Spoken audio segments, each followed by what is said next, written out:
On behalf of the Department of English Language and Literature, I extend a warm welcome to the 5th Veena Nobel Endowment lecture. I welcome Professor P. Bharati to come on to the dais to preside over.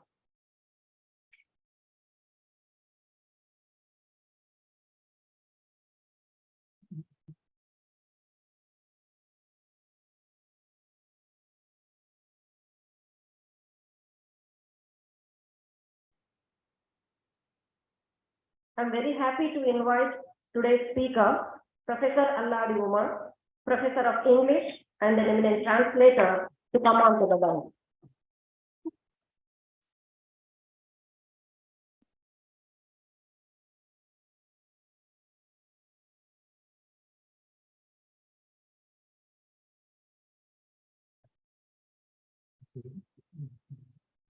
My hearty welcome to Professor Veena from Hyderabad Central University, Professor Sharada from SV University, and the scholars and the students from SV University, and of course our scholars and students from our department and the other members from the Mahila University.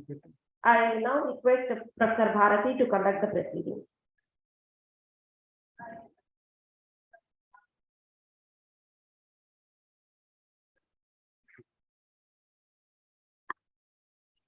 A very good morning. We will start the program with the university song. Please.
Professor Alladi, today's speaker, Professor Veena, head of the department, Professor Sharada from the SP University, and faculty from Telugu department, and my own colleagues, and students from SP University and Mahila University, and scholars.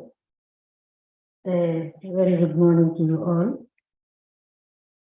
I purposely kept Professor Sridhar last because when I informed one of my colleagues in this university from home science department that he is visiting, he talked to me about 5 minutes about their school days.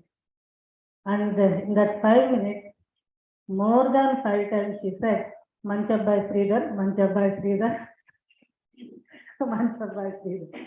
So I wanted to specially acknowledge Manchabbai Sridhar. Professor Sumakiran. Of course, as seen as English staff are always with us, very supportive. Always, we can approach them anytime for anything. Thank you very much for being with us. We have gathered here for Professor Veena Nobel's lecture. I quote, "Discretion will watch over you, understanding will guard you." I endorse that this is fulfilled in her life. Let us thank God for granting her eternal bliss, and also thank God for making her family to gather every year in this special occasion. May God be kind to her family. We thank her family for that. Because this is a platform, every year we meet and we hear new voices. Yes, Professor Alladi, my acquaintance is very limited, but she always proves to be a source of strength in any event or in any situation to those around. Yes, truly a source of strength and support she voluntarily and willingly extends.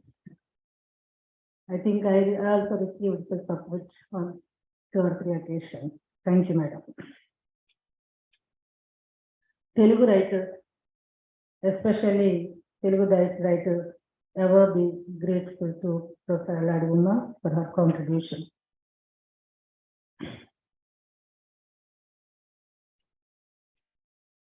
Writers should always remember her with appreciation and gratitude for introducing them to the English readers. With these few words, now I invite Professor Veena, the head of the department.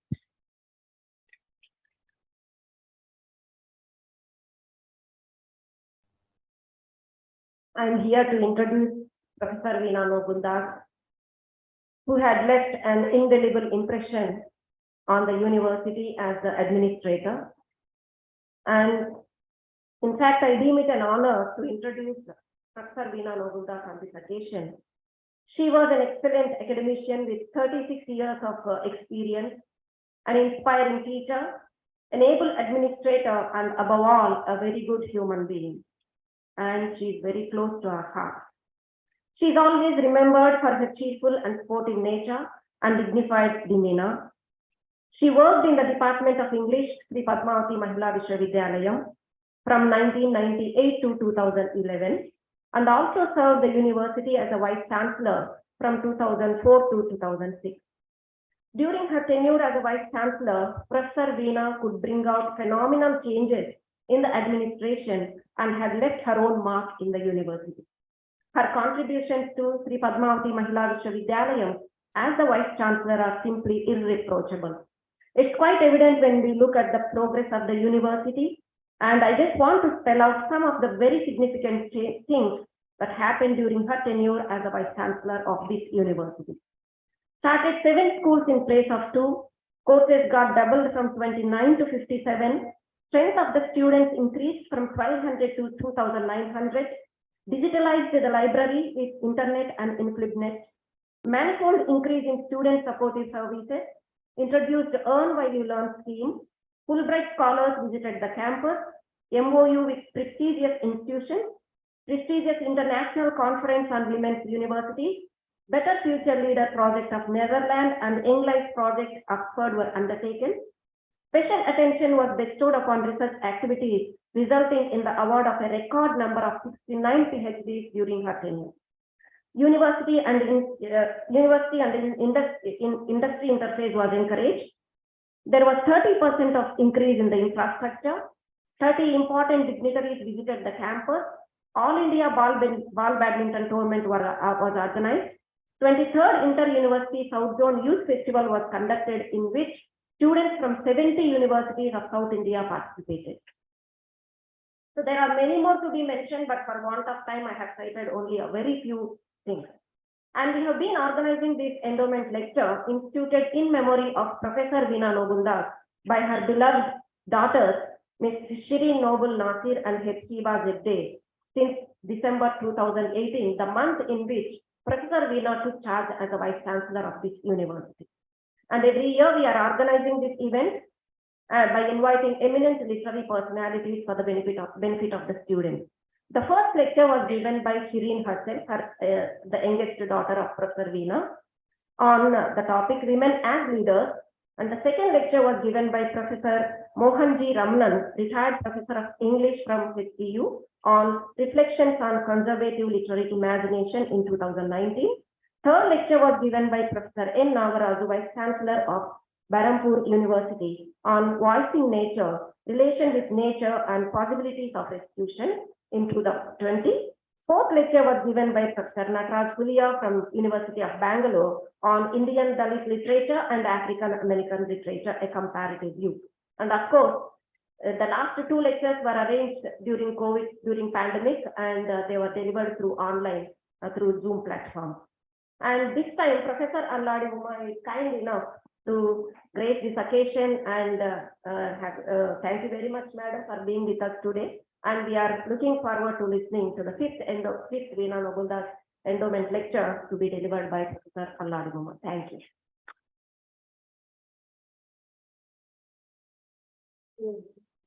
Thank you.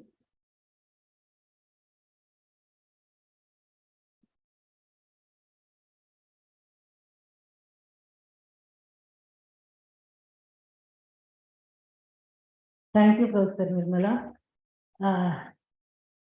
A warm welcome to Professor Veena, a madam dependable in the campus. That's how I always address her, and other colleagues from social work department, and who has become very recently, has become our former colleague. Till April, she was our colleague, now a former colleague, Sheila Surparani. A warm welcome to you all. Now I invite the former student of HCU, Professor Harpat Marani, who is a professor now in our department.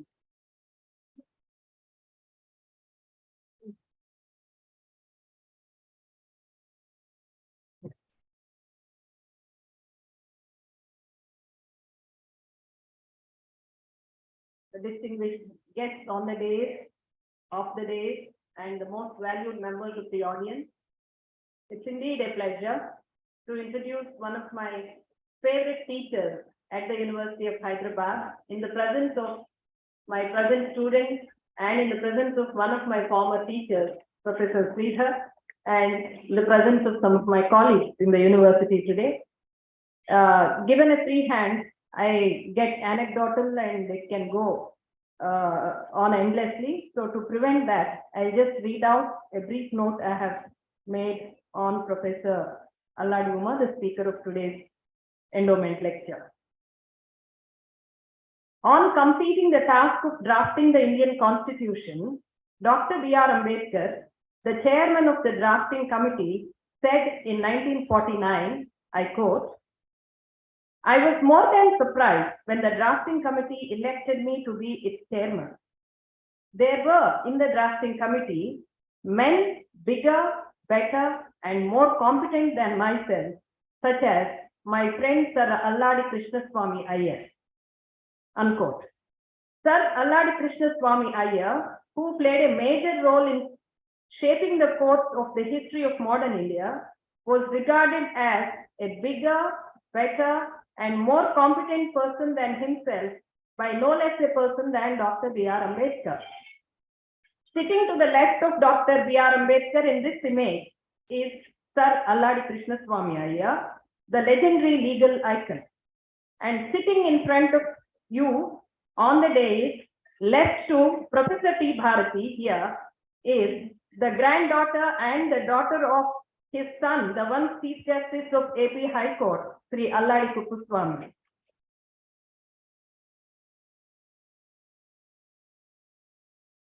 It feels as if the Department of English, Sri Padmavati Mahila Viswavidyalayam, is making a tryst with history in having Professor Alladi Uma as the speaker of today's endowment lecture. I am sure Professor Veena Nobel will rejoice from above that her very competent and meritorious junior at Usmania University in MA is giving the endowment lecture instituted by her dear daughter in her memory. Professor Alladi Uma did her BSc and MA at Usmania University. She received her PhD from the State University of New York at Buffalo. After a brief stint of teaching at Wabash College, United States, she returned to India. Her first teaching assignment was in the Department of English at Sri Padmavati Mahila University, where she started the English department. She moved on to Usmania University and then University of Hyderabad, from where she took voluntary retirement in 2011. She has been involved with her family trust, the Alladi Memorial Trust, which works for the medical, legal, and educational needs of the disadvantaged. Her areas of interest include women's literature, Indian literature, African American literature, Dalit literature, and translation. She has published extensively and has guided many research scholars in these areas. She has served the university in various capacities, including the head of the department and the chief Prof. She has been on the jury of Bhasha Samman Award. She was the recipient of the Senior Fulbright Fellowship at Yale University, the United States of America. She has been translating for more than 25 years with M. Sridhar, who is amidst us today, from Telugu to English. Their most recent translations are How Are You Veg by Jupaka Subhadra, Asprusya Ganga and Other Stories by Kolakuluri Ina, Need a Bit of Freedom by K. Sivareddy, and Telugu, The Best Stories of Our Time, edited by Volga. For their contribution to translation, they have been awarded the Rentala Memorial Award and the Malati Pramoda Award. Through their English translation, they have rendered greater visibility to Telugu literature at the national and international level. Professor Alladi Uma is not given to flaunting either her family lineage or her own rich educational, academic, and literary achievements. Thanks to Google, I gathered all the information about her through Google. As a student, I didn't know all this about her.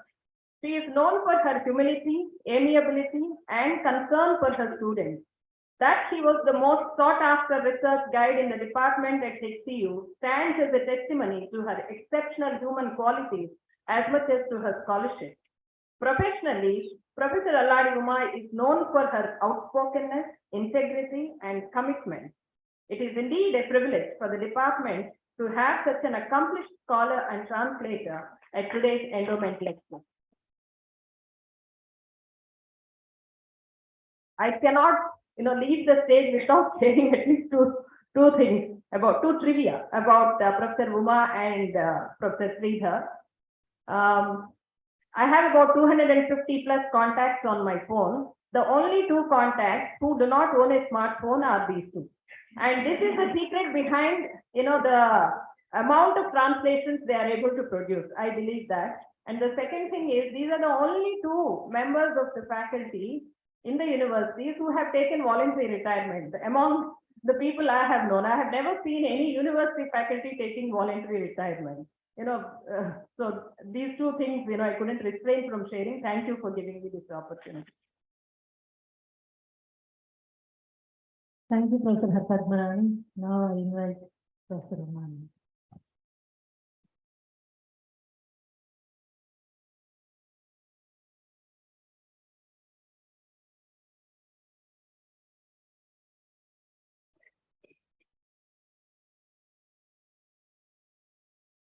Professor Nirmala, Professor Bharti, should I say Professor Hari Padmarani, and friends.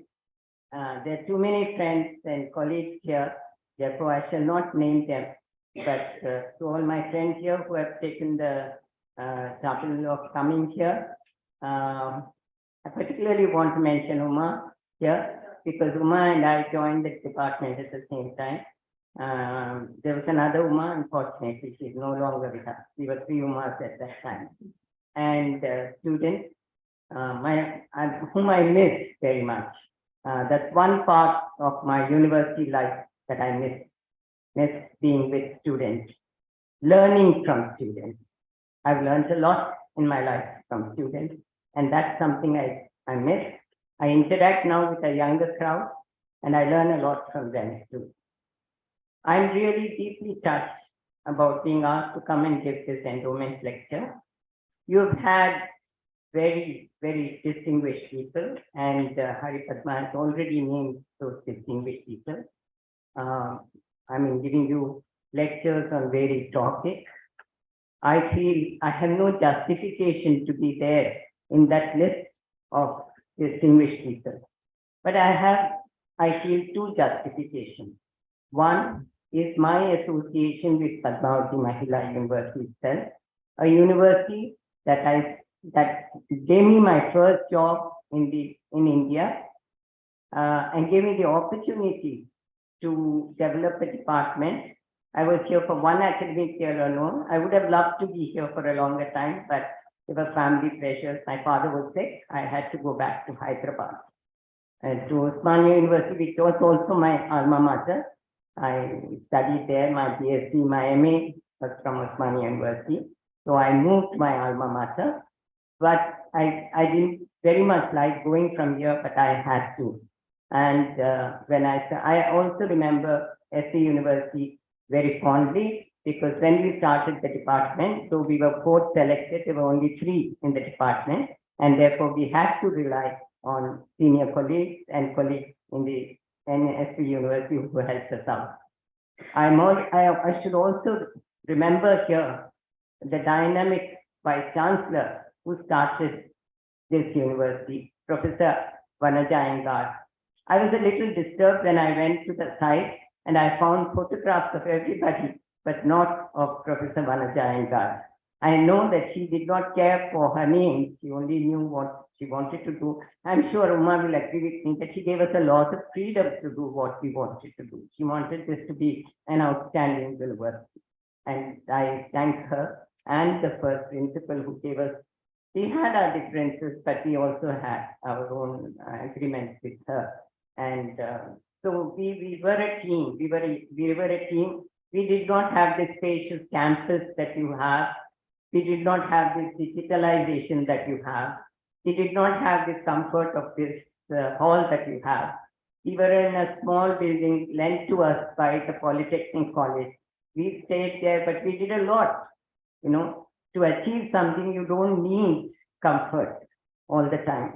Sometimes comfort makes us feel, as if there's nothing more to do. We just lie down on a sofa and keep up mobile, smartphones, whatever we want.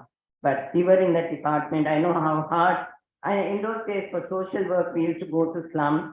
Even the English department, people went along with them. I remember going to various slums. We adopted villages. I'm sure you're doing much more now, but we were a very small group. We shared the same staff room. We did not have separate staff rooms. I was trying to find out who among my friends I still call them my friends, were there. And I was able to track down Jyoti, who retired just a few months ago, and spoke to her, and she said, maybe Bhavani from journalism and Uma may be the only ones who are there from whom you know, because time and tide doesn't wait for no woman, okay? And so it doesn't wait for us, so and we have to move on, but we have good memories. The other reason is that I knew Professor Veena Nobel. We were from the same university. To me, she was Veena. So she was my senior, and she was also an Americanist. So we had many occasions to interact. So when Hari Padma asked me repeatedly, she doesn't give up, she is very stubborn, and stubbornness is good. Because that's a good trait of a researcher also, because you never give up.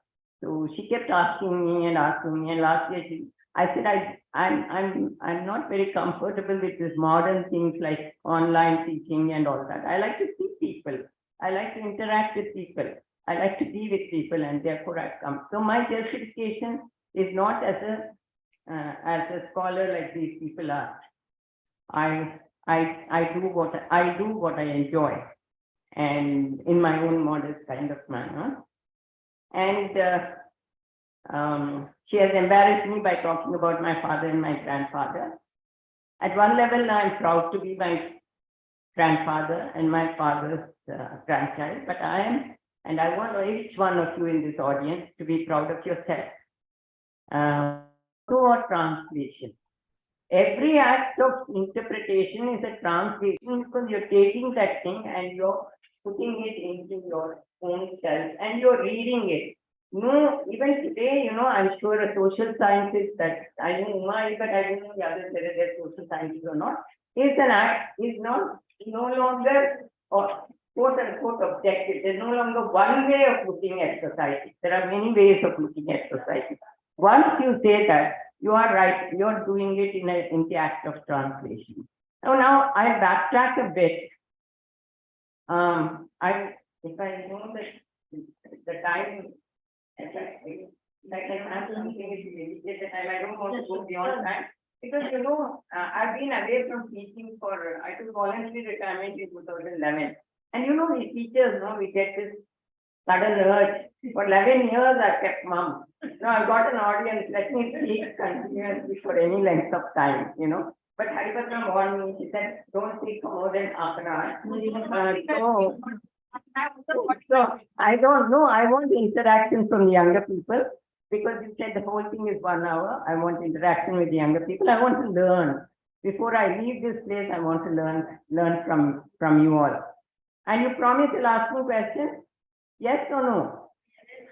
I will. From the students. A good yes. Okay, very good. Okay, I want to hear your voice. So I'll backtrack a little bit. And I'll say a few things and then stop. See, I started watching the serial because my child, she was very keen on this serial. But then I kept looking at it because she went away, but I keep looking at it because it's a serial about a woman. It's a serial about an empowerment of a woman, and it's a Hindi serial called Anupama. And this serial I also like because it's about a woman who's not a young, fashionable girl and all that. She's in her 40s and she wants to be independent. She wants to be good. So she is taught, but to tell this audience, she is not a person who says family is interest. She believes in the very strength of the Indian family.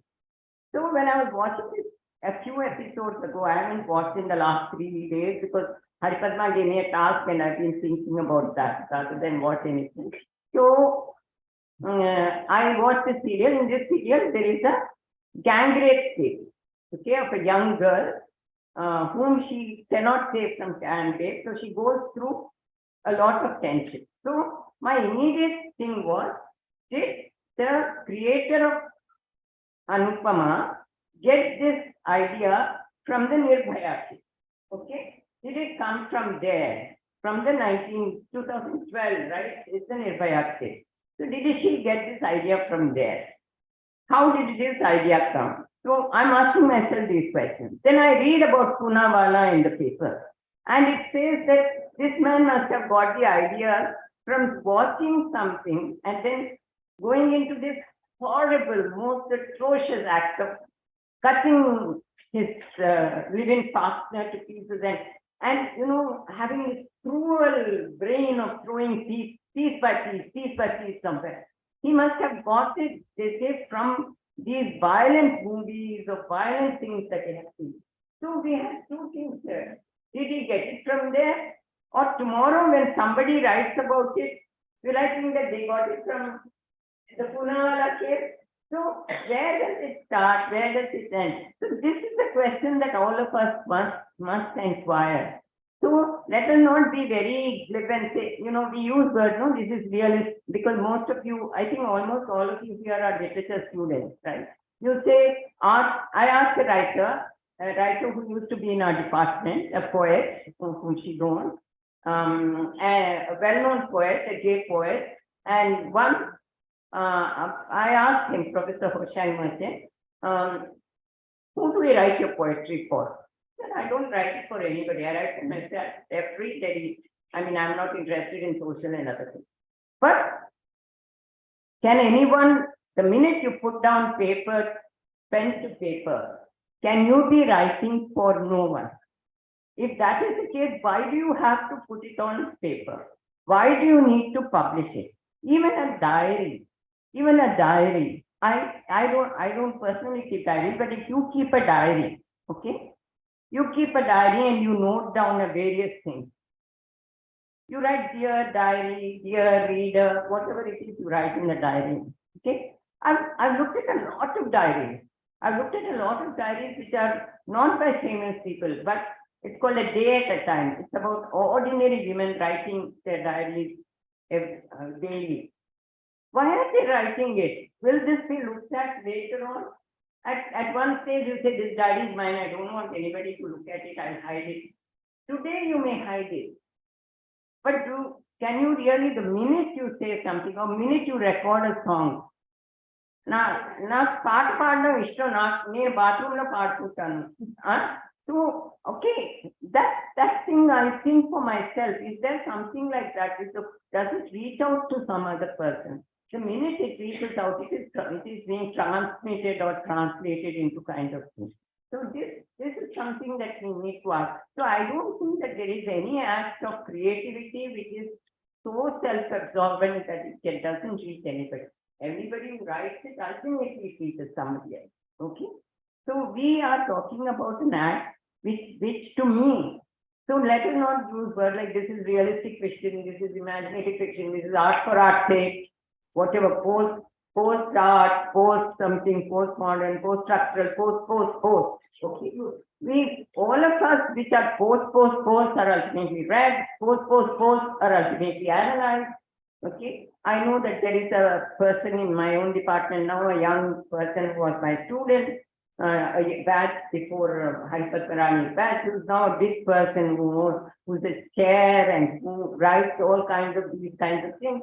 But I'm sure when he's writing that, when he's engaging himself with that, that means you are engaging with it. The minute you use the word, I'm engaging with it, I'm engaging with my audience, right?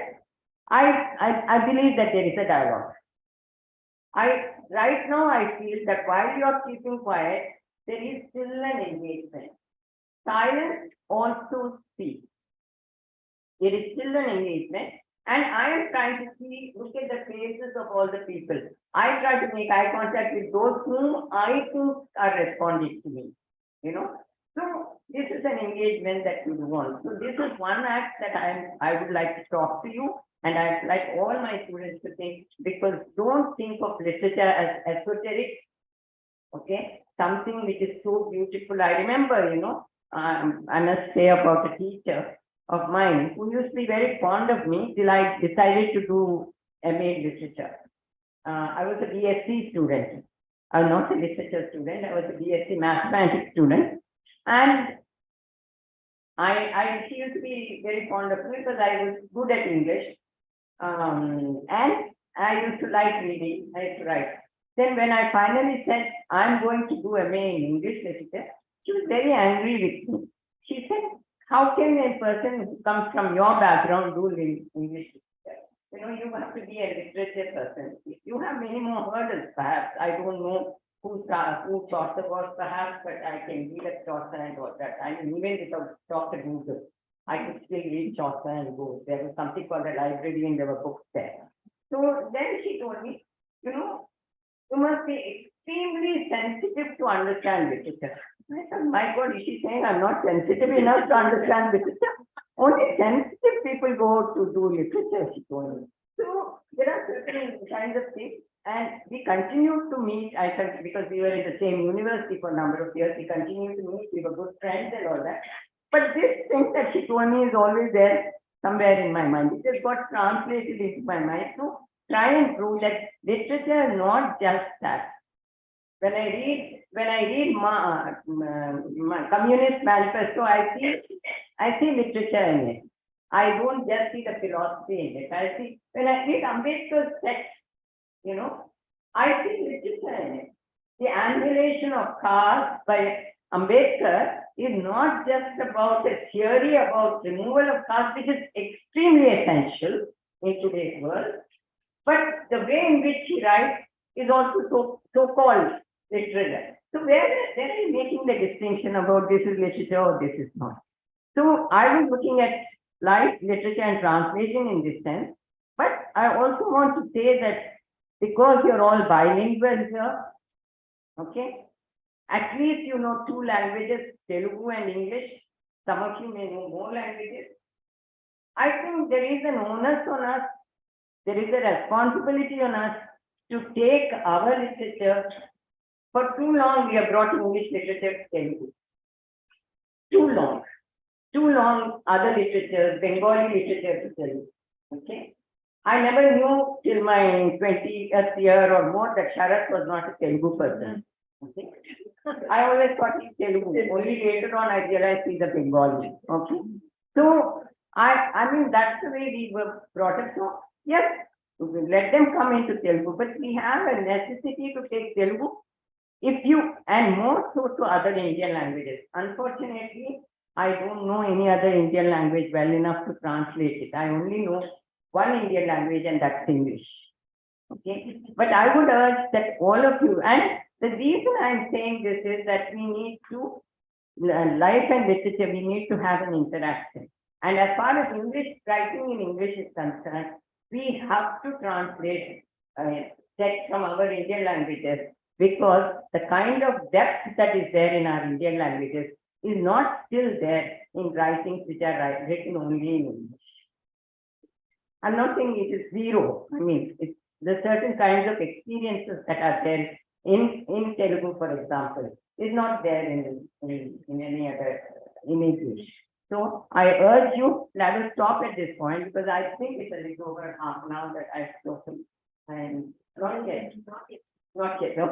I follow Haripatma Rani because no, she didn't say half an hour. I said that I want an interaction. But I do think that there is a necessity to translate this. And I will end this with I mean, there are so many writers I see that we have translated from Telugu film. So many powerful writers who have gone in. That I'm not going to name them, because what happens in naming is that you always are told you have left out somebody. Okay, let us not talk about it. But one thing that Sridhar and I have done consciously is to translate stories which have a social impact, either of caste, of class, or of gender. And therefore, I will end this whole thing because I want to connect it back to life, literature, and translation to one story. And that is because you had an endowment lecture of that person last week with a story by that person, which is a disturbing story. And I want to say, at the end of it, she says something. So today we are concerned, we are all listening to the Me Too. You've heard the Me Too thing, and especially Padmavati University girls should not say we don't know, okay? The Me Too thing, the protest against it, the thing that we too are with you all, even if we have not undergone those kinds of things. Some of them are saying we have undergone, but we too have undergone. So this story is about a young girl who is taken away, a girl who is not yet mature, being kidnapped and taken into prostitution. And she doesn't even know the meaning of sex. And there is a myth that men, if they have problems, have sex with a girl who is not mature, all the problems will get solved. Physical problems will get solved. And so she talks about it. And this is where all the connections come. We use the word, we hear this song. In my time, it was very popular. Ayonija paine anumanama. Okay. And it talks about, then who is Ayonija? A lot of people may think. And then we are told Ayonija is Sita. But we never ask what is the relationship between Ayonija and Sita. What does that word mean? So what I'm asking all of you all is to think about words. What are the origin of words? What do those things, words mean? Ionija means one who is not born of a yoni, of the female organ. A woman is not born of the female organ. But this girl says not born of the female organ. She says, what is the problem for all women? It's the female organ. I wish I were born without an organ. No. But now women are saying, no, why should we even say that? We have to move beyond it. But what I'm trying to say is you have to understand the meanings of words. What is the meaning? What is the word and all that? See, when I look at our President Draupadi, I'm so happy that she has the name Draupadi. Just think of your own life. How many Draupadis have you met in your life? How many Draupadi? Has anyone met any other Draupadi? No. No. Very rare. No, very rare. No, I haven't met anybody. Right? The only Draupadi you have met some Draupadi. And it is not so, but in the news it was there that there is a village where women put the number of women. Yeah, what I'm saying is we don't, now that she is named Draupadi, it is coming out, right? So there are discussions about that. And the only other Draupadi I know is the character in Mahashweta Devi's Draupadi. Now again, she's an Adivasi, okay? Now, why do we not name our children Draupadi? Any guess? So she has 5 husbands and that's not acceptable. She has 5 husbands, it's not acceptable, right? That's the only thing we think of. But do we ever think of the power of Draupadi? A woman who could stand in the court of all men and say a man who has lost himself, she's a good lawyer. You talk about my lawyer meaning. She's a good lawyer. She says when a man has already lost himself, then how can he use me? Okay, that is one. And then he also asks how I'm not a rich property to be lost, right? So here's a woman who is so powerful in argument, then why are people not naming us that thing? Okay. And it is said in Mahabharata that she was a pativrata also, because she was told that you can live with one man 1 year, so that you have a parentage of a child. This is also accepted, but all these are put aside for us. Then we are only given that 5. Androgyny is wrong. Sorry, I'm not androgyny. Polyandry is wrong. Sorry, polyandry is wrong. Polygamy, ठीक है. पति पत्नी और वो. Okay.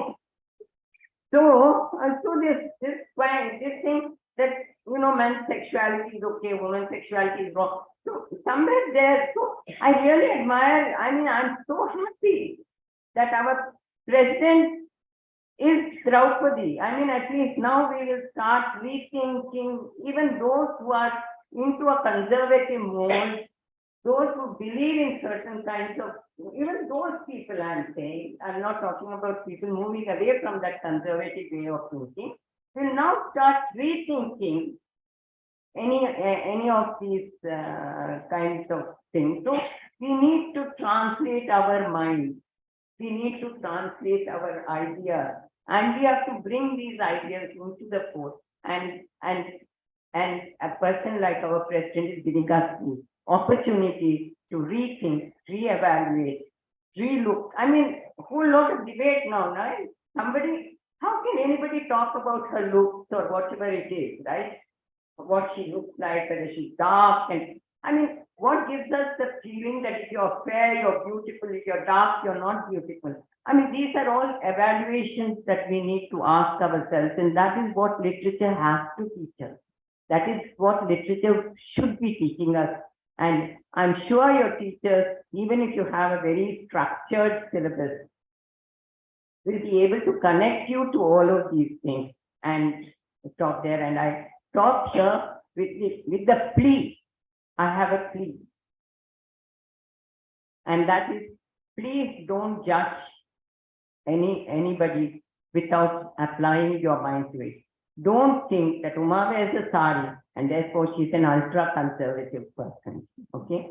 Or Uma wears a sari and therefore she does not know how to use a phone, a smartphone, or she doesn't know the meaning of men. Okay? Or, you know, or any of these things. So I think we need to ask meanings, we need to ask questions about all of these things. I end by once again, I'm not ending because I want questions. You can completely annihilate me. Okay? If we are unable to annihilate caste in this country, but I want that caste to be annihilated, that fear to be annihilated like that. You annihilate me, and I'm quite happy to be annihilated. And I look forward to your questions.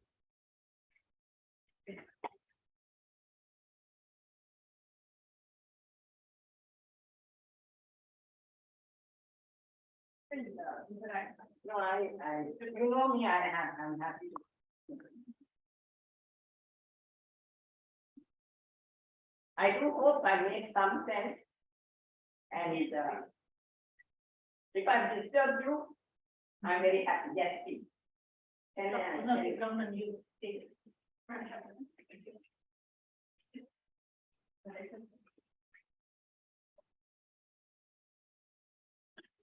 Good morning, ma'am. yeah, please introduce yourself because everyone has a name. I want to begin with that. Okay. Right. I'm Manjusha, a research scholar from the Department of English of Padmavati University. I have a question. I don't know if this is related to our lecture or anything, but whenever I try to write something, an essay, an article or a story or anything, I begin and I lead that very well. But when I come to the conclusion, I have not one or two, but many hiccups. So all the stories, I leave it midway. So how to conclude a story or how to conclude a translation? I've tried to translate one or two songs from Telugu, but I was not able to. There are two things that I would like to say. Thank you very much. I'm so happy that you write and you continue to write in spite of the fact that you say you don't have conclusions. Life has no conclusion. There are no conclusions, no easy answers to anybody. You know, the pumpkin will not turn, I mean, the coach may turn into a pumpkin and Cinderella might find the ideal prince, but that is all it's all a myth, okay? I mean, I'm just joking, but no, why are you worried about conclusions? I mean, an inconclusivity is itself a conclusion, you know? When you do not conclude, you're also concluding in a certain sense. So that's the conclusion. You don't have to worry about it. Secondly, when you're translating, and this is something that I will say for both Sridhar and myself, we don't worry about how to end the translation. The author has ended the translation in a way, and we will end the translation in the way the author has ended. I may like it, I might not like the ending. I wish it were more powerful, or I wish it were more subtle, but I will end it the way it is. That's the way we translate. For example, we translated a story called Masigudda, you know, by Kutili Padma. And it's an interesting story. You know, a woman is like a Masigudda, right? We don't know the value of that. I don't know, many of you today may not use that, or you may still use that in your houses. Many of you may be using, you know, more clean things. But in my house, even today, I use one of those to pick up a hot thing or from the stove and all that. But the minute, if I don't use it, my hand will get burned, right? But if I use it, I don't think of it. It's such a beauty thing, I just leave it, right?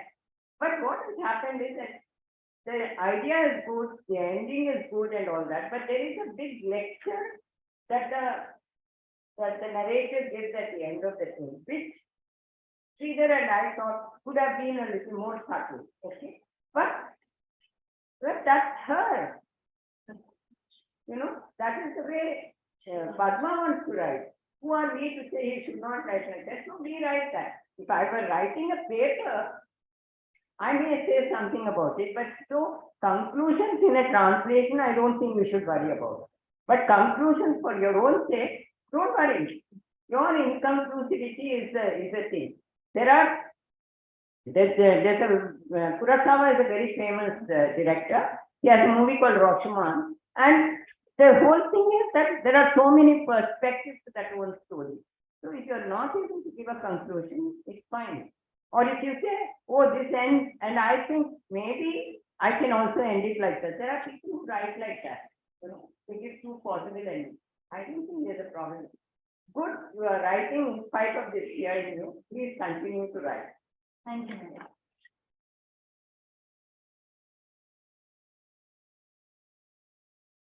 I would like to add something on personal note, ma'am. Honest? I would like to add something on a personal note that you and Sridhar sir have translated two of my father's poems from Telugu to English. No, and your father is? He is Mr. Pemaraj Gopal Krishna, and he wrote a book, an anthology of poems called Karachalanam. Yes. Well, thank you so much for giving us this information. Yes, that is from, I think in the 1990 volume of Sahitya Academy, which brought out poetry, the poetry volume we had this thing, and we were fortunate enough to translate. We translate things we like, so we must have liked what we translate. Thank you, ma'am.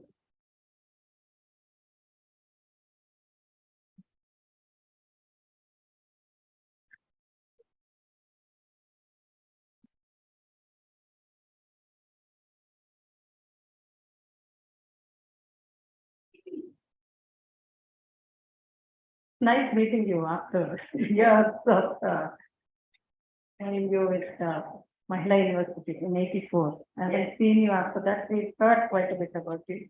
I'm really glad that I'm here this morning, and I had the time without a busy schedule, which we completed yesterday. I've asked some of my coursework students also to be here because we are now working on something called as transdisciplinary research. And I invited a couple of colleagues from the Department of English who were not very sure as to how they could be a part of transdisciplinary research. So when I asked my students to attend this morning, I told them that there is a lot of literature talking about social issues related to women, related to poverty, related to untouchability, etc. So I told them that you have to build up this thinking as to how you can use literature and try to understand it in a language that you can communicate to the community. Yeah, so if you can share with them a couple of examples of your work in terms of how they can use literature in their work in the community. And they're working with patients affected with HIV/AIDS, they're working with cancer patients right now, the present batch of students. And some of them will be working with the tribal community right in the middle of Tirupati, and very close by to Renugunta, Adivasi community, which is Alladi. And in a terrible situation, like marriages at the age of 13, 14, 15, having 3 children by the age of 18, very bad in reproductive health, not being educated, particularly the girls, and I'm surprised the boys are also not attending. So this is the situation where they're working. Now, if they want to, go and communicate with this community and work with them. Thank you much. It was so nice to see you walking. It took me a minute because you were so skinned at that time. Yeah, age is 37 years.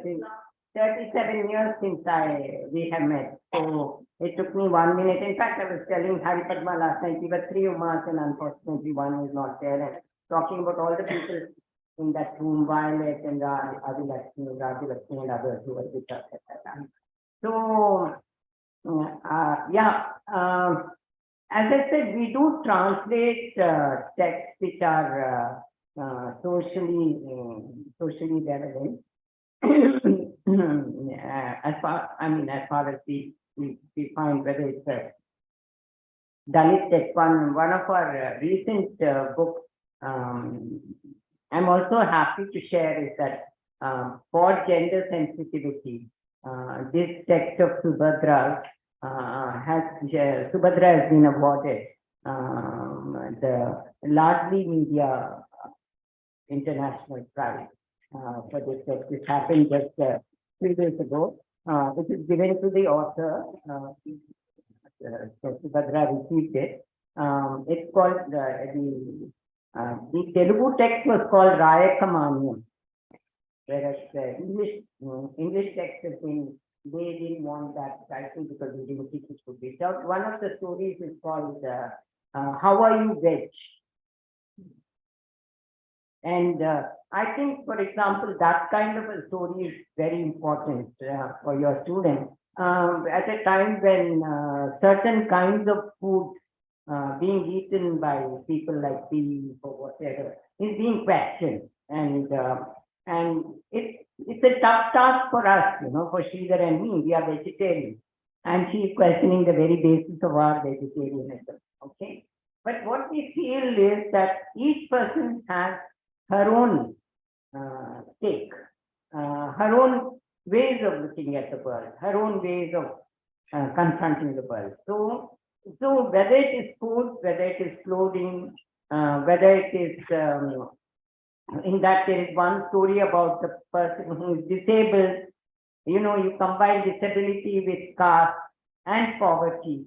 So what happens to such a girl within the same community itself? How do people treat her? She's a woman, she's disabled, she's poor. Okay, she's not very educated. So how do you deal with it? So these are questions that come to it. So I think reading about them through literature, through the eyes of some others, I'm sure you're going there and working with them is one level. But if you read a story like, you're going with the Adivasis, if you read a story by Mahashweta Devi, what is that called? Ippa, right? See that man, Adivasi man who writes the story. Yeah, it's a story called Ippa, and it's and tell me the name of the person. I can slip my mind right now. So he talks about how so practical training is given to all these people. Ultimately, how they are using them, and they are only inviting the girls for a job because they are using the girls, hospitality business. Now, she is questioning this very notion of what this hospitality business is. Hospitality is not being just a woman who is a person in the waitress in a restaurant. Mallipuram Jagdish is the name of the person. So they bring various views because some of you may be from the community, some of you may not be from the community, some of you may not be from a remote area, but in Tirupati. So many things may happen. So the thing is, it exposes you to various kinds of value systems. So I think literature also has its say, not literature written by people who belong to that community have a different take. There are people also who write about a different community. So ultimately, I think it will, as you're saying, if you're reading the literature, and literature, I don't even only mean stories or novels. So, for example, if one reads P. Sainath, if you read P. Sainath's think about drought, and or his latest book on foot soldiers who made this country, it's not just yes, all these bigger people like Patel or all of them have made India, but there are people who are foot soldiers in the sense ordinary people who have created history. Okay, for example, Anveshi brought out a volume called We Were Making History. Okay, that was in Telugu and then translated into English. So these are things that so start thinking, not for them and also for you, of literature not just as the genre. I don't know how it is now, because at one stage when we started, they decided we'll have poetry genre, prose genre, this genre, that genre. So there are, yes, genres help us understand, but there are different kinds of writings which help us understand. So if I say, read an autobiography, is autobiography, somebody will say, is autobiography literature? I say, yes. It's a personal, like who wants to know whether he shaved or he didn't shave, you know. But it may lead us to certain questions, you know. It's like, you know, there's a very famous paradox. I don't know whether all of you have heard this paradox. It's called, a man goes to a barber and asks him, who do you shave? The barber says, I shave all those who do not shave themselves. Okay? So the question is, does the barber shave himself or not? If he shaves himself, he cannot shave himself, right? If he doesn't shave himself, he has to shave himself, right? So it's a paradox. There are no answers to these questions. It's like that. So there are many times no direct answers to the thing. So I'm very happy that you want them to be exposed to more of these things. And they should be. There may be very, and there may be certain things which are written with that locale. You may be able to find them, you know, which are very specific to people, very specific to that area, and that may also help in a certain way. I heard so-called literature students who say nobody will read this, to read those texts, you know, and for those texts, oh, Avani Kathalu, we won't read, to read those stories also. So.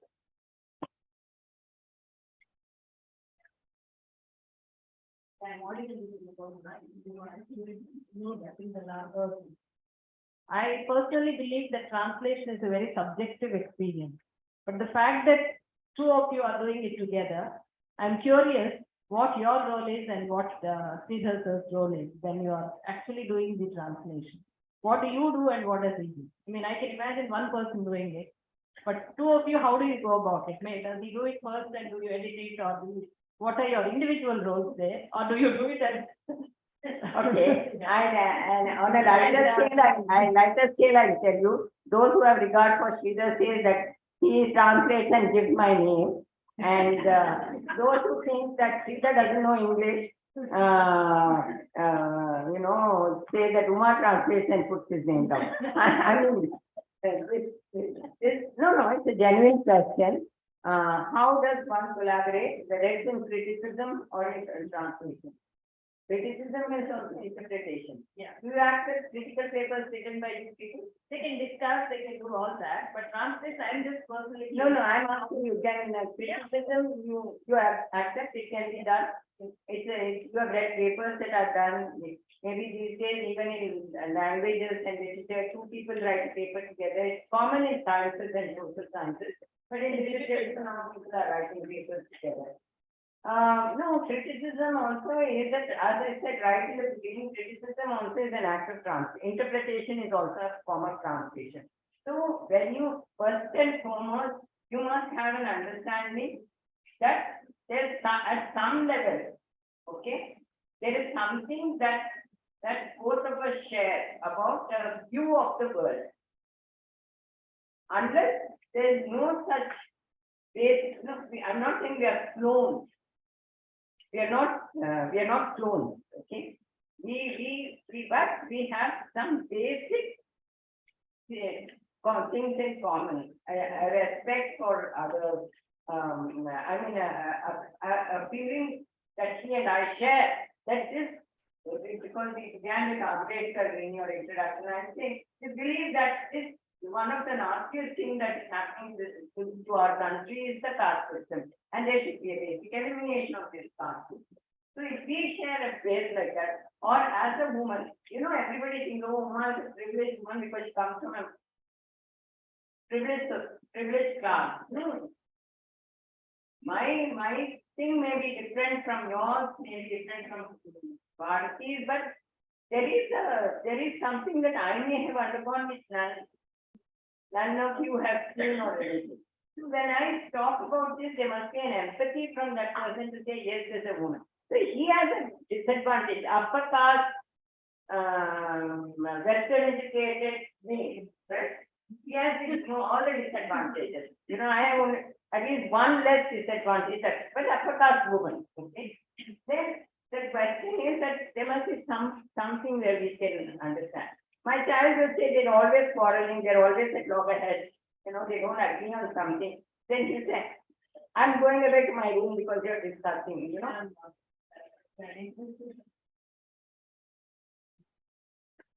Just a minute, please. Don't come. No, I won't come. So, if you come to say that again. That again, I come.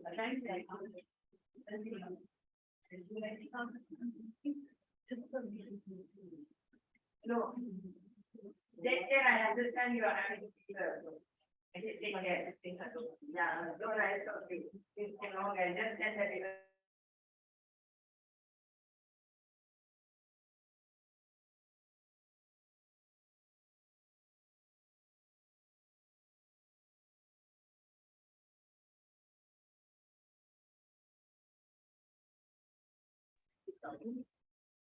Sorry for the interruption, but I felt she made a very, very genuine move to come and see those who are not there. So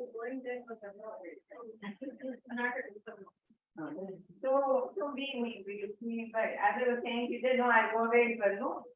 Much of it have been argued and much of it has to come. So first and foremost, as our process is that whether we like a text enough to translate or not. Whether we agree with the kind of questions that the writer is doing.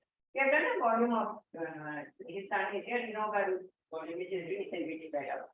So in that there were a number of stories. So there were some we liked enough to translate, not that we didn't like the stories, but we liked enough to translate. So how do we come? So that is one level. So we must have, if we don't have, if I'm working with an extreme male chauvinist, I don't think I will work with that person. I will translate that person. If I work with a rabid caste, I won't work with that person. So at that level, there must be some understanding that we have between. So it is there. So we work from that. So we read the stories independently together. Earlier on, when we were working at the university, we had much more time together. We have done things, we had a 1.5 hour drive in the car, so we do a lot of things in the car also together. So we have done various things. We have done things where we have sat and read this thing and then translated together, each one, debating on the word. If I'm missing out on anything, you're free to, I'll give you permission as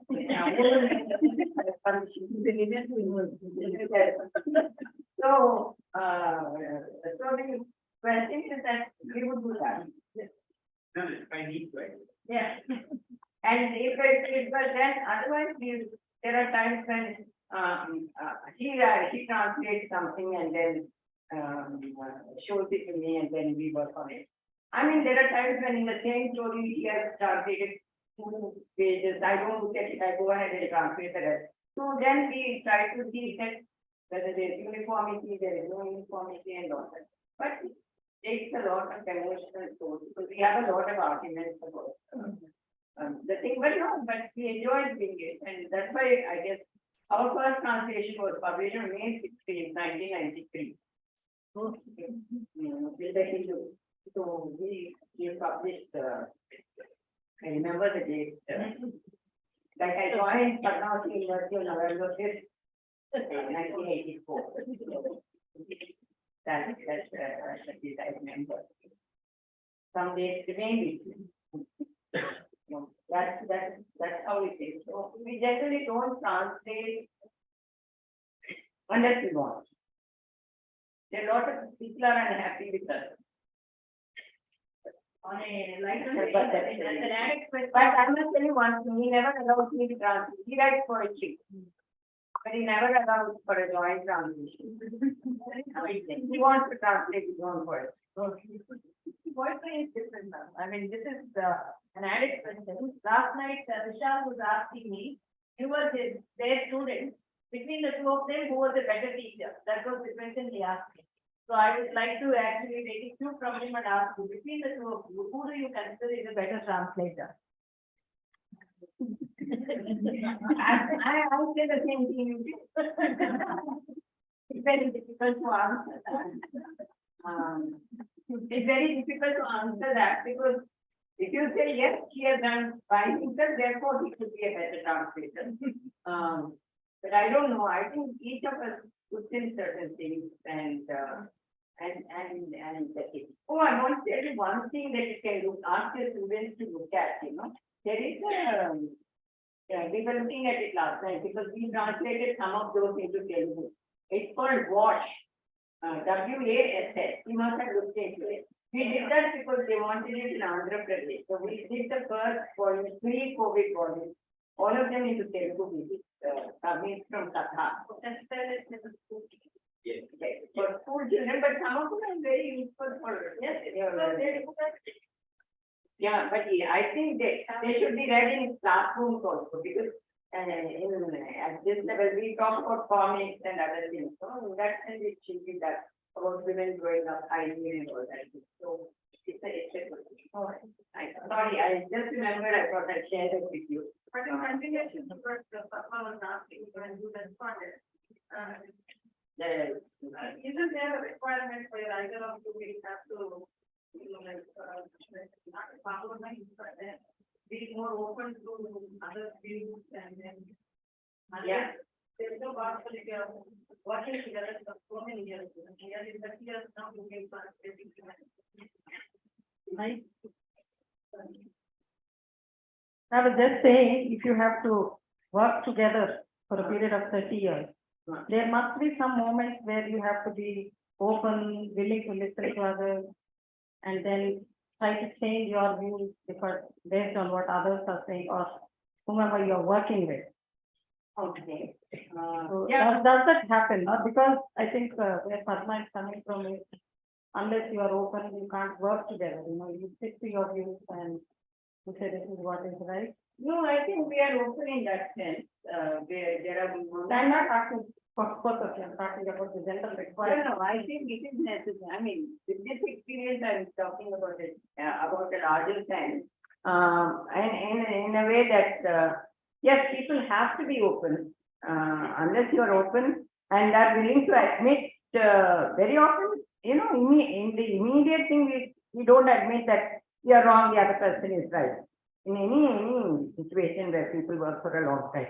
But I think once we start analyzing ourselves and saying that especially we are working and we are thinking that this work is going to be useful in some sense to us and to others in a way. We have to accept that there are that I think there's nobody who is flawless, you know, and journey of 30 years, a journey of 50 years, a journey of 1 year, a journey of 2 years. Is a journey of change, is a journey of knowing oneself.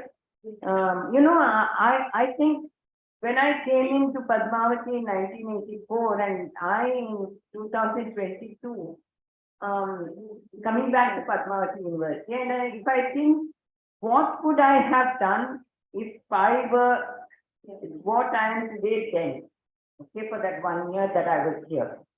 Would I have done what I had done? Some yes, some no. Okay. Some yes, I wanted to build a department. I had a dynamic vice chancellor. We were only 3. And they would just, I mean, I not that I had anything more. I had a PhD with them. That's all. That was the difference. So, yes, so we do learn, I think, and 2 people working together for a long period of time to get understanding and an understanding to tolerate the other's flaws. Yeah, to understand it. So, okay. Yeah, I'll just add, as Uma was saying, translation is an act of interpretation. And the disagreements between us have come precisely on that. On the way we interpret a particular sentence in a story. We have disagreed. There are times when we have violent disagreement, violent, not physical, violent disagreement, And we just stopped translating that, kept it aside for a few days. After we have both pulled, we have gone back to it, and we have, obviously, I must have at least sometimes given in, she must have given in. So, yeah, so definitely, since it's an act of interpretation, there are times when we have disagreed on the way we translated the title. I mean, because that's one of the biggest challenges of translating the title. I mean, a lot of people think that you can just change the, I mean, many fellow translators feel that you can just have a different title.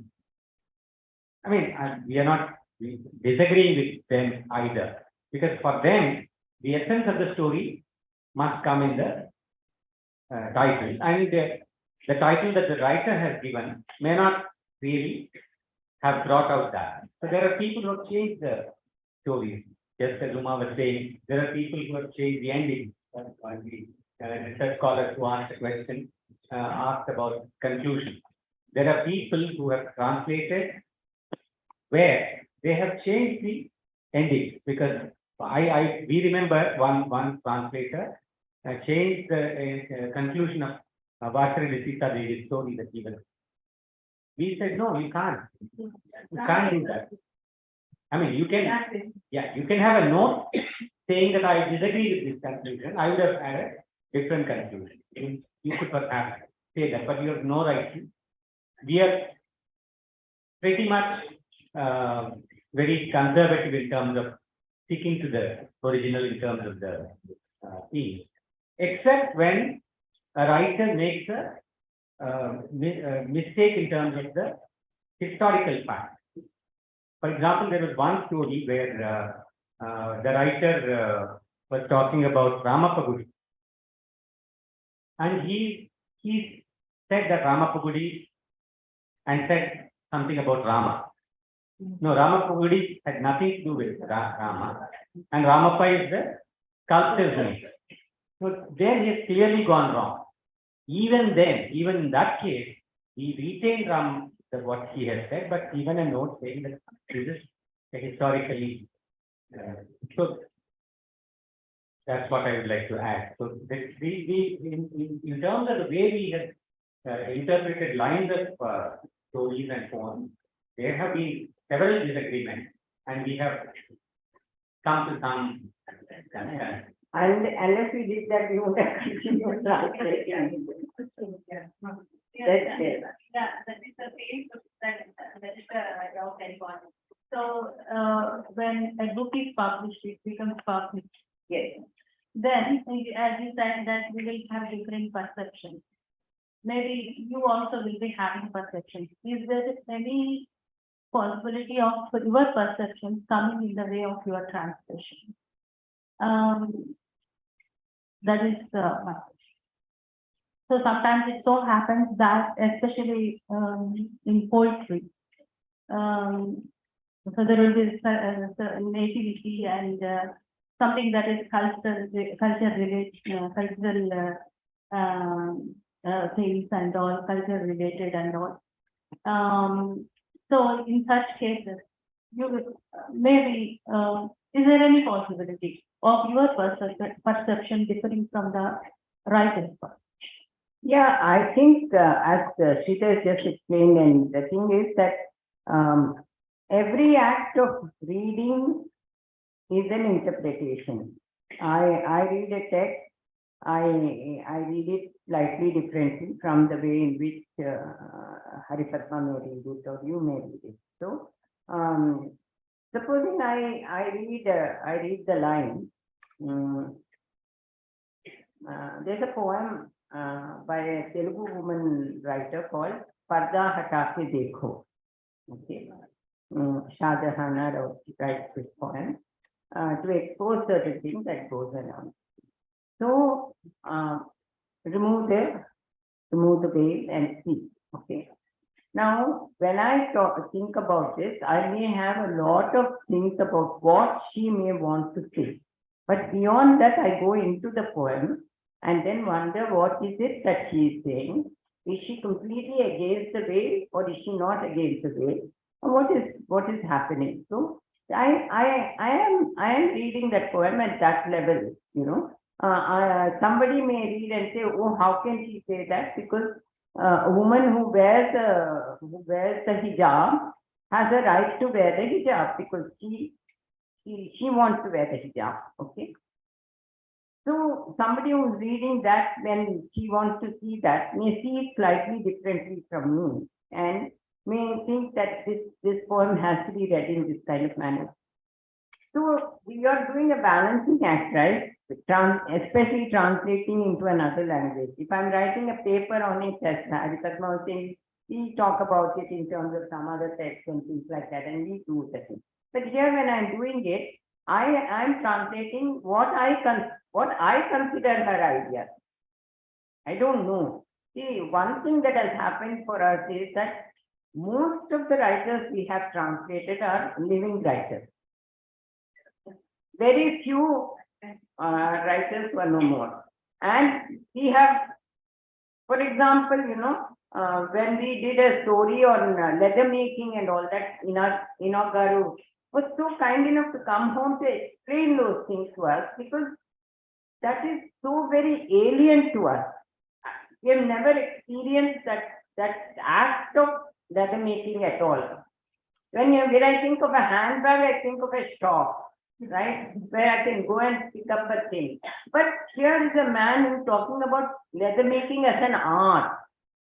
Okay. And another thing is, you know, we are talking about it. So I and Sridhar are fighting at it at different levels. It is about skinning an animal, right? It's about so it's about all this for us who are vegetarians, it's a very difficult task to understand at very many levels. But we are fighting that to understand the other person's perspective. So it is not that those fights don't go on in our name. So that is why we had one story about the man who brings up his bull, you know, and what is that called? That story, you know, story. That this man is a Dalit man, sends his bull and he tells the master, don't race him. He cannot withstand the race at this point because he is not well enough to race. Don't do it. But the man wants to win the race, so he gives drinks to the bull, and then it dies in the tail. And then ultimately, who are the people to take away the bull from this rich landlord, the ready landlord? Who is to take it away? It is the Madhika man only who has to take it away. But he is a man who may give that, but for him at that particular point, it is the most loved and cherished thing. So that conflict that he is able to show, right? That is when we realize that, I mean, those kinds of stories make us realize many things. That at one level we may eat the beef, but at another level we love the bull that they send to. So the question comes to that conflict at first thing. So when I do that, a lot of people say, oh, you're not a mother, how you'll never born a child, so how can you write or talk about motherhood or, you know, parents or motherhood? I mean, it's impossible to live every single thing, you know. I did not birth a child, but I have a child I've brought up. So there are things that are involved in the thing. One is not, you know, and we make a great, you know, in our own stories, we brought upon that everybody only talks about Yashoda as the mother of Krishna. Never Devaki, you know. I mean, very rarely, you know, correct me if I'm wrong. We blame women about love, but we are all the time hearing in our thing, Radha ka bhi sham hai. And no love like Radha Sham's love.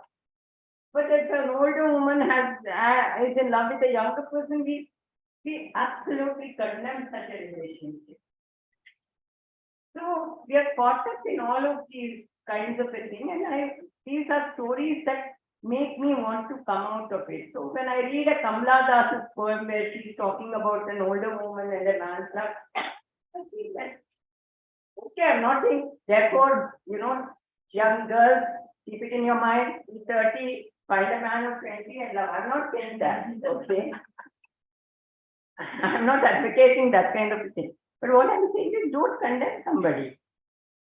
Okay? Don't condemn somebody because it is each individual person's desire to be what they want to be. Okay. And it took me, I'm not, how old am I, Nisha? I'm 70. I always say I'm 17. Okay. In all my things. And so, but it's much more difficult. I will not expose many of these things. I'm brought up very conservative because to break barriers, it's very difficult. But you are exposed to so-called modernity. So you have to break the barriers, and that is that social, you have such a wonderful experience in Padmavati University. That social work was what was in this university. I remember afterwards you have now sociology also you have, right? You still don't have that. The idea is that there must be something where you're doing actively to society, something that you're doing. So these have to come together in a certain way. I want to end with one question. I won't talk here, but I will talk here and there. I think it is time. But I want one question from the audience. From the girl. Nothing from the boy?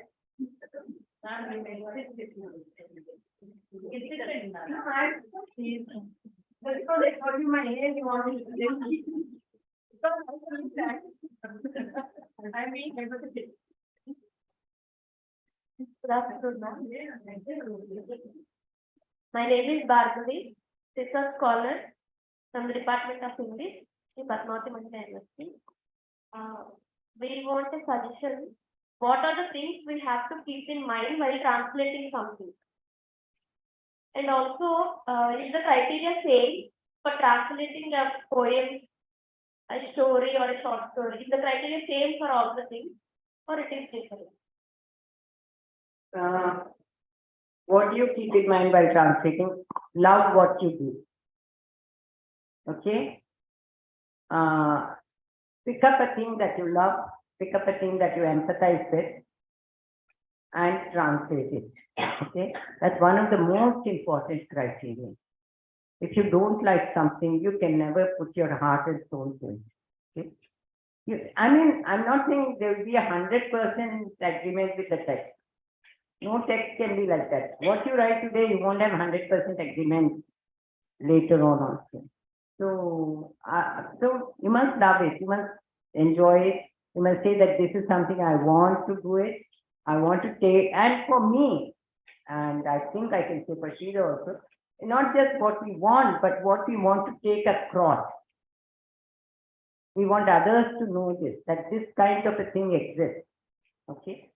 That these are issues that exist.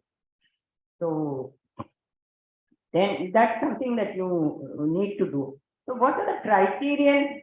See, I don't think there are separate things like that. See, when we read a poem, I will always give this example of Kamala Das, which comes to my mind. Go to her autobiography and go to some of her poems. There are exact lines in her autobiography that are there in her poem, except that in her poem, she has split them into lines. In her autobiography, they are connected in a paragraph. So these kind of differences that we make are just for our convenience in a certain sense. So, of course, it's very difficult to translate, very traditional poetry which has meter and all that. That's a very different thing. I think many people now are attempting mostly more contemporary things which are free words in a certain sense. So I don't think there are different criterion as such, but the word, whether you choose whether I use the word doubt or suspicion, for a word in Telugu will have to depend on the context in which I don't doubt your ability. I can't say I don't have suspicion. I have suspicion over your ability, the distinct thing altogether, right? But doubt and suspicion, if you go to your dictionary, means the same. Okay. So you pick up a word that should suit that in a circumstance. So like we were discussing that whether somebody is old or whether somebody is elderly. It's a kind of how do you use this word? What context? Thank you. I have a very basic question. Yeah. We have so many theories on translation, and I often get a doubt. Do we really need a theory to translate? And isn't it enough to have command over two languages and a sense of, translation in a meaningful manner? What do you think about the theory and the role of the theory in translation, ma'am? I'm very ignorant of theory. So, I have translated, I do read articles, that way I read whether, I've always said this, to say I'm ignorant is just an exaggeration, but what I'm saying is I don't, think that I remember when Shanta was first came to me as a student, to do her PhD in drama, and she wondered what theoretical framework, this is a question you asked, what theoretical framework should I take to put my text into that thing on African American women narrative? I said, no framework, the framework should emerge. The framework, you be aware of all the theories that are there, but the framework should emerge from it. So whether it is interpretation of literature or things like that, it is the same. I've read some theoretical things, but my entire thing in translation has been my reading of translation and my being involved in the process of translation.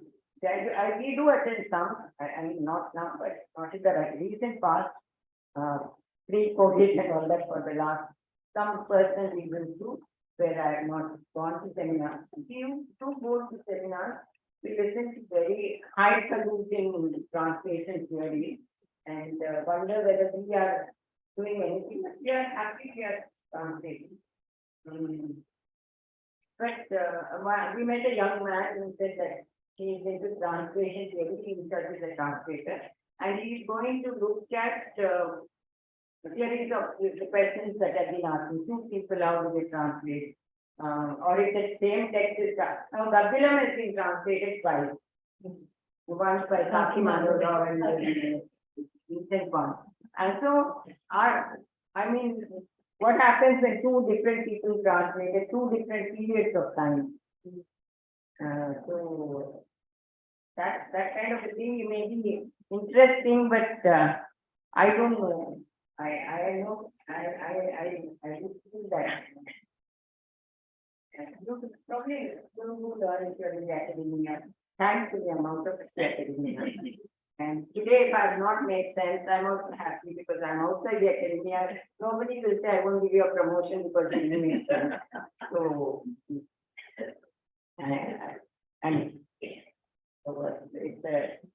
it's something that I like, actually.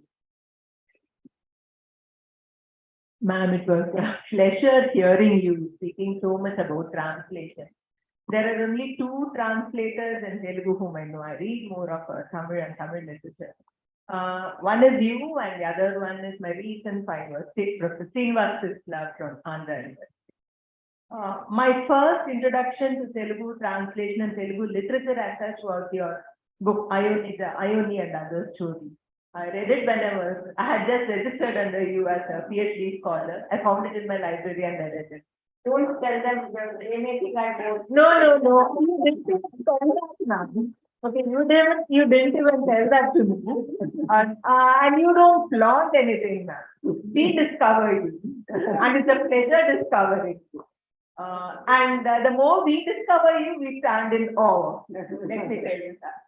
And it really shook me out of my complacency, given the middle class life that we have and the securities that we have and the insecurities which certain vulnerable sections of women go through.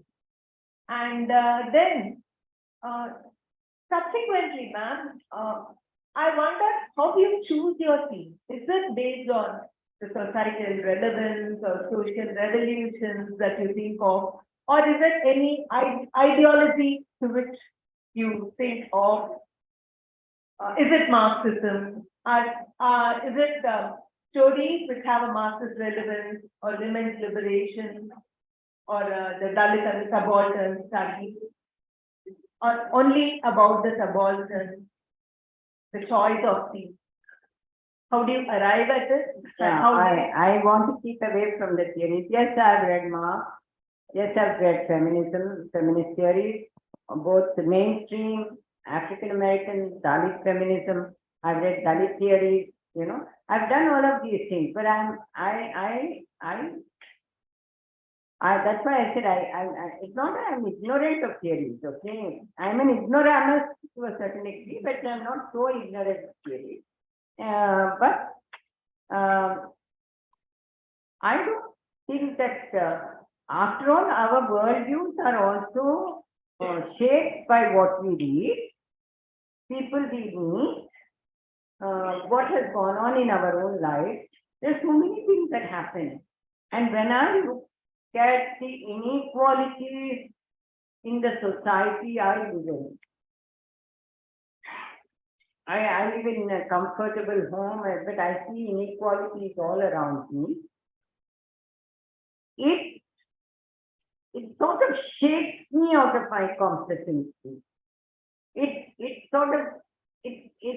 is guilt, there is anger, there is frustration. And so it's not, not that I'm an unhappy human being. I'm happy at times, you know, I enjoy being with people and all that. But this anger, this frustration, this thing, what is it that I can do? You know, this was one of the main reasons I left the university. Because in the university, I found that, you know, my interaction with, yes, you all, I'm not saying that people don't change in the university, and I'm happy some of my students, who are my colleagues or my betters now, have changed, have brought in some change and all that thing. But I felt that some of these have to be sown at a very early age. That is why I moved out of the university. Of course, I must say, he moved out at a very young age. I moved out at a reasonable age, and there is a difference between him and me. I had comfort. Even if I got my pension, but I had my comfort. So people say, okay, okay. Yeah, I did. Okay, fine. I never said that I don't have. I had the comfort of what I did. I never felt that if I retired, you know, people are not saying therefore every Bharti should retire, National should retire. They have their own reasons for why they are there, their own economic necessity, their own personal reasons. So many things will be there. So I did it like that. So whereas in his case, he doesn't come from an affluent background, and yet he did it at a very early age. So that's something that why he did it, he has his own reasons. I'm not going into it. So there is a thing where therefore your answer, I want this. So one thing I've been exposed to are books. And these books don't reach a wider audience. These books don't reach the people. See, you may say ultimately books in English are read only by certain strata of society. Yes, I want that strata of society to be shaken. Why should they live in comfort? You know, why should they think that one day I go to a temple, I feed 1,000 people in the temple, and my job is done. Okay. my guilt is gone, my job is done. It's not feeding 1,000 people, you know. So it's a kind of thing. So I think that one of the ways is for me to take these books. And sometimes in this, Sridhar and I have a argument also. Do you think that books will shake people? I think they've shaken me. Maybe they'll shake. Maybe it's not a big impact. Maybe it's not a huge impact, but sometimes somebody will be shaken, you know. I mean, I do know that there is a person that I most admire. He is now in his mid-80s. He studied in the US in one of the best universities. He came away and he decided he won't get married. He decided what is the most backward area in this country. He went to Chipurupalli, lived there. He had started a trust called the Sodhana Trust. And he has dedicated his entire life. Initially, he was a mediator between the tribal and the city people because he felt that they were being exploited. And then slowly he decided education is the most important thing. So he started something called the Manabadi program in Andhra. And it's become a very popular thing. I visited that one. He takes local things and teaches children to study and all that. So I'm not him, you know, he's a complete activist. I'm not being able to do that. So in my little measure, I mean, I still feel guilty about it, but in my little measure, can I do something kind of a thing? Writing as activism. Translate. No, this is armchair activism. Well, I also fully agree with what Professor Nirmala said, you know, in terms of theories of translation, the Western theories of translation. When I did teach those theories for some time in my class, I was so uncomfortable teaching it because it's all French examples. And these theories do so much of a violence on Indian literature that we teach to them as a text in the class. I was always thinking about including only Indian theories of translation. Even that is very difficult because of the plethora of languages that we have. So, no, it is important. No, I'll tell you, I used to go to a little children's school, you know, in the ghettos. You know, small children would come and in a small school run by something, and small children from the very poor background, and they loved nursery rhymes. So one day I was teaching them English or Japanese, they said. So I was just teaching them teddy bear, turn around. After some time, they liked it because turn around and fall down and all that thing was there. After some time, teddy bear and anything. So, you know, that's where it shocked me out of my complacency. I thought everybody will know a teddy bear. Because on TV, there's teddy bears there, you know, children will carry teddy bears and all that. But teddy bear is something, then I asked them whether they have seen a bear. Google on a teddy bear. Many of them have not even gone to a zoo to see a bear, or they have not seen a bear on the television. So next day I took a teddy bear with me and showed it to them and all that thing. But this thing, you know, this is translation, right? This thing of that my child knows a teddy bear, therefore that child will also know a teddy bear. I mean, it's just, I mean, I used to think you go to a shop, you'll find a teddy bear there. You go to a shop, you find a teddy bear there. That's when I had a slap on my face. Okay? And that slap on my face makes me aware that I should watch my words when I speak. I have to be careful on what I say, to whom I speak, and how I speak. And that has helped me in translation also.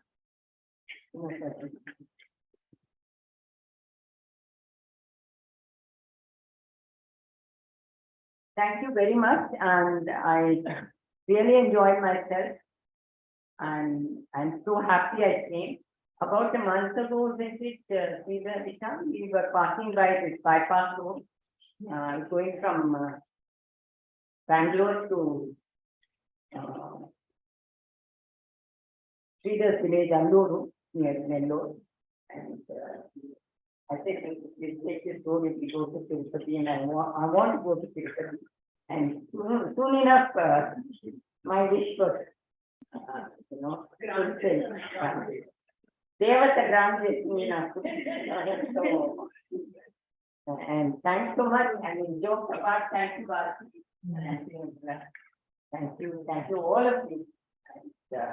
And I'm so happy to see you at the It's been a pleasure. Thank you, Professor Alladi. We have learned, we have enjoyed. We are really grateful to you for accepting at last before I leave the university. Apologize to Bharat, he did invite me, exactly 10 years ago. I fought to come, in fact, in the middle of the night, I had to cancel the test, and my colleague and I were to come, and my colleague Veena faced a lot of trouble because in those days, no Dr. Googles and other things.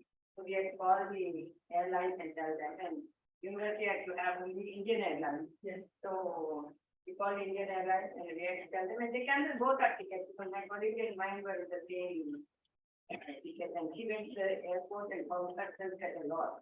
So then we had to call and negotiate, and she came for that seminar. It was a workshop or It's a seminar on the yeah. on the retirement of Ashoka Rani's retirement. So I wanted all these people connect. Thank you very much, Madam. Anyway, finally here with us. Now I request Professor Uma Veena to come and present their memento.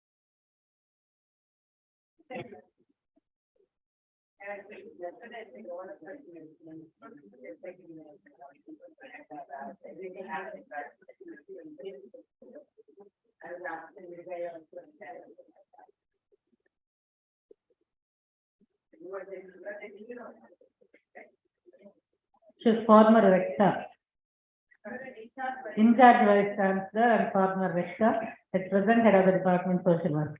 Thank you, madam. Now I invite Professor Nirmala to propose the result.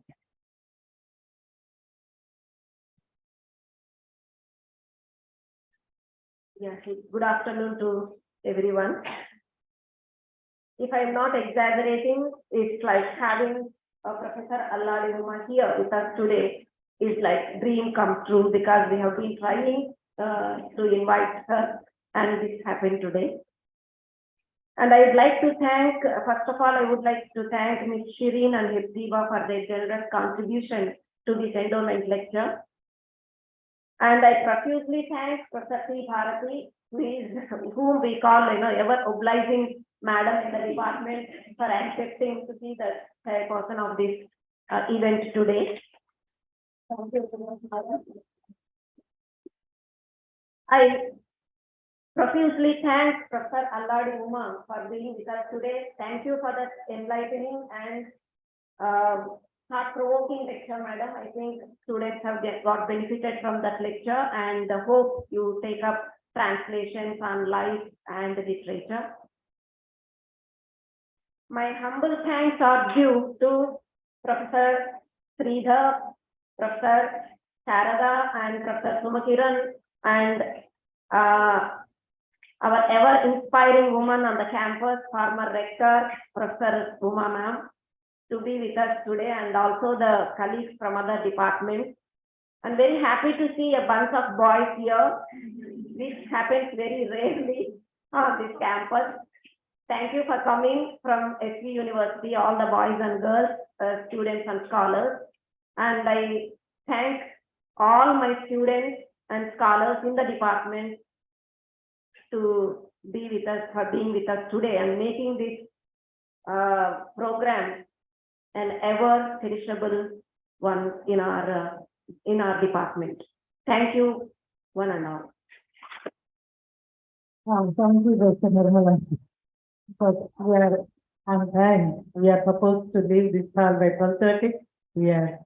We could be able to do it. Yes, madam. We wanted to be very disciplined people here. Please stand for national anthem.